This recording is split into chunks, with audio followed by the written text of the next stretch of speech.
അജയൻ്റെ രണ്ടാം മോഷണം.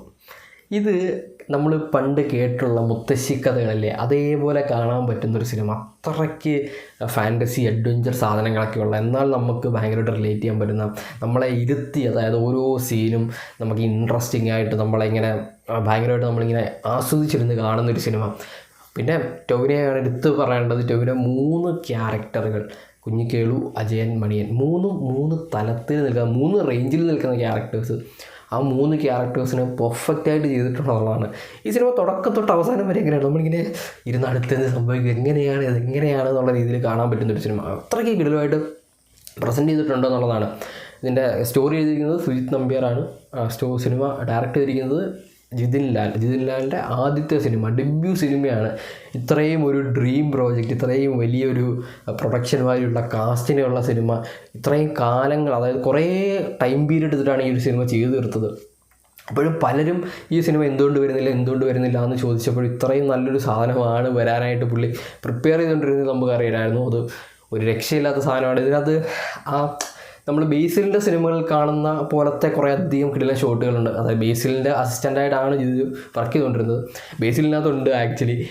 ഇത് കുറേ കിടിലൻ ഡയറക്ടർ എന്നുള്ള രീതിയിൽ, ഡയറക്ടറിൻ്റെ പെർസ്പെക്റ്റീവ് നോക്കുകയാണെന്നുണ്ടെങ്കിൽ കുറേ അധികം കിടിലൻ ഷോട്ടുകൾ, നല്ല ഷോട്ടുകളുണ്ട്, ഭയങ്കര കളർഫുൾ ഷോട്ടുകളുണ്ട്. എന്നാൽ ഇരുട്ടിനെ ബേസ് ചെയ്തിട്ടുള്ള കുറേ ഷോട്ടുകളുണ്ട്. ഫൈറ്റ് സീക്വൻസുകൾ, ഒരു രക്ഷയില്ലാത്ത ഫൈറ്റ് സീനുകളാണ്. അതായത് പ്രത്യേകിച്ച് മണിയൻ്റെ സാധനം, മണിയൻ എന്ന് പറയുന്ന ക്യാരക്ടറിനെ അത് പിക്ചറൈസ് ചെയ്ത് വെച്ചിരിക്കുന്നത് വേറൊരു റേഞ്ചിലാണ് ഇത് വെച്ചിട്ടുള്ളത് എന്നുള്ളതാണ്. ഒരു രക്ഷയില്ലാതെ നമ്മളൊക്കെ ടൊവിനോ ഫുൾ എഫേർട്ട് എടുത്ത് ചെയ്യുക എന്ന് പറയില്ല ഒരു ക്യാരക്ടറിനൊക്കെ, അത്രയ്ക്ക് നന്നായിട്ട് എടുത്ത് വെച്ചിരിക്കുന്നതാണ്. എനിക്ക് ഏറ്റവും ഇഷ്ടപ്പെട്ട, എൻ്റെ പേഴ്സണൽ ഫേവറേറ്റ് ക്യാരക്ടർ മണിയനായിരിക്കും ഒരു സിനിമ. അത്രയ്ക്ക് സൂപ്പർ ക്യാരക്ടറാണത്. പിന്നെ ഇതിനകത്ത് അഭിനയിച്ചിരിക്കുന്ന ഓരോരുത്തരെയും എടുത്തു പറയേണ്ടതാണ്. പിന്നെ ഈ ഒരു സിനിമയുടെ പോകുന്നൊരു ലെങ്ത്, അത് ഭയങ്കര രസകരമായിട്ട് നമുക്ക് പണ്ട് മുത്തശ്ശിമാരൊക്കെ പറഞ്ഞു തരുന്ന ഫാൻറ്റസി അഡ്വഞ്ചറസ് കഥകളൊക്കെ ഉണ്ടല്ലോ, അതേപോലെ ആ ഒരു ഫ്ലോയിലാണ് ഇങ്ങനെ പോകുന്നത്. നമുക്കിങ്ങനെ എന്നാൽ കുറേ ഫാൻറ്റസി ഉണ്ട്, പക്ഷേ വിശ്വസിക്കാൻ പറ്റുന്നതാണോ എന്ന് ചോദിച്ചാൽ ആണ്, എന്നാൽ ഫാൻറ്റസി അല്ലേന്ന് ചോദിച്ചാണ്, അങ്ങനെ പറയുന്ന കുറേ സാധനങ്ങൾ.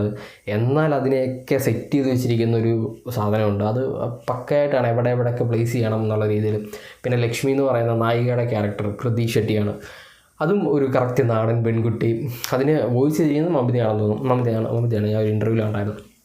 പിന്നെ ഒരു സിനിമയുടെ എടുത്തു പറയേണ്ടത് ബാക്ക്ഗ്രൗണ്ട് സ്കോറാണ്. ഭയങ്കര ഇപ്പം ഈ ഫോക്ക് മ്യൂസിക്കുകളുണ്ടല്ലോ, ആ ഒരു സാധനം നമുക്ക് ആ ഒരു സീനുമായിട്ട് ഇങ്ങനെ ഭയങ്കരമായിട്ട് സിങ്ക് ചെയ്ത് പോകുന്ന സാധനങ്ങൾ, ആ ഒരു ബാക്ക്ഗ്രൗണ്ട് സ്കോറിലാണ് ഈ ഒരു സാധനത്തിൻ്റെ ചില ഫ്രെയിംസൊക്കെ ഇങ്ങനെ പുഷ് ചെയ്ത് മേപ്പോട്ടാക്കിയിട്ടുള്ളത്. അത്രയ്ക്ക് നന്നായിട്ട് ചെയ്തിരിക്കുന്ന ബാക്ക്ഗ്രൗണ്ട് സ്കോർ, പാട്ട്, ഗ്രേഡിങ്, കളർ ഗ്രേഡിങ്, അതെടുത്ത് പറയേണ്ടതാണ്. പ്രത്യേകിച്ച് 3Dയിലാണ് സിനിമ വരുന്നത്. മലയാളത്തിൽ എനിക്ക് തോന്നുന്നു ഇതിന് മുമ്പ് സിനിമയാണ് കുട്ടിച്ചാത്തം കഴിഞ്ഞിട്ട് 3Dയിൽ വരുന്ന ഈ സിനിമയല്ലേ? ആ കുട്ടിച്ചാത്തം 3D ആയിരുന്നു. എന്തായാലും ഇത് 3D, ഇതിനകത്ത് എനിക്ക് പോരായ്മയായിട്ടെന്നല്ല, മറ്റേ 3D ഗ്ലാസ് നമ്മളുടെ യൂഷ്വലി കാണുന്ന ഗ്ലാസ് അല്ല, മറ്റേ പേപ്പർ ഗ്ലാസ്സാണ് തന്നത്. അതെനിക്ക് അതുകൊണ്ട് ഇരിക്കുമ്പം ഇങ്ങനെ അനങ്ങി പോകുന്നൊരു ഫീൽ ഉണ്ടായിരുന്നു, പ്രത്യേകിച്ച് സ്പെക്സ് വെച്ച് കാണുന്നവർക്ക്. അതല്ലാതെ വേറെ കുഴപ്പമൊന്നുമില്ലായിരുന്നു. 3D ഭയങ്കര രസകരമായിട്ട്, അതായത് നമ്മൾ ഒരു ഹോളിവുഡ് ബോളിവുഡ് സിനിമ റേഞ്ചിലെ 3D ലെവൽ തന്നെയാണ് ഈ സിനിമയ്ക്കകത്തും. അത്രയും നന്നായിട്ട് തന്നെ ചെയ്തിട്ടുണ്ട്. ഇതിനകത്തിപ്പം പോരായ്മയായിട്ട് ചെറിയ പോരായ്മകളൊക്കെ നമ്മൾ എടുത്ത് പറയേണ്ട ആവശ്യമില്ല. അത്രയും നന്നായിട്ട് തന്നെ ചെയ്തിട്ടുണ്ട്. ഇതിനകത്ത് ഓരോ സീൻസും ഓരോ സാധനങ്ങളും, ഓരോ ഫൈറ്റ് സീനുകളും ഭയങ്കര രസകരമായിട്ട് ചെയ്തിരിക്കുന്നൊരു സിനിമ. എന്തായാലും തിയേറ്ററിൽ ഇത് എക്സ്പീരിയൻസ് ചെയ്ത് 3Dയിൽ എക്സ്പീരിയൻസ് ചെയ്യുന്നതായിരിക്കും കുറച്ചുകൂടെ നല്ലത്. കാരണം അത്രയും നന്നായിട്ട് എടുത്തു വെച്ചിരിക്കുന്ന മലയാള സിനിമ നമ്മൾ 3Dയിൽ കണ്ടില്ലെങ്കിൽ ആ ഒരു ഫീല് പോകുന്നതാണ് എനിക്ക് പേഴ്സണലി പറയാനുള്ളത്.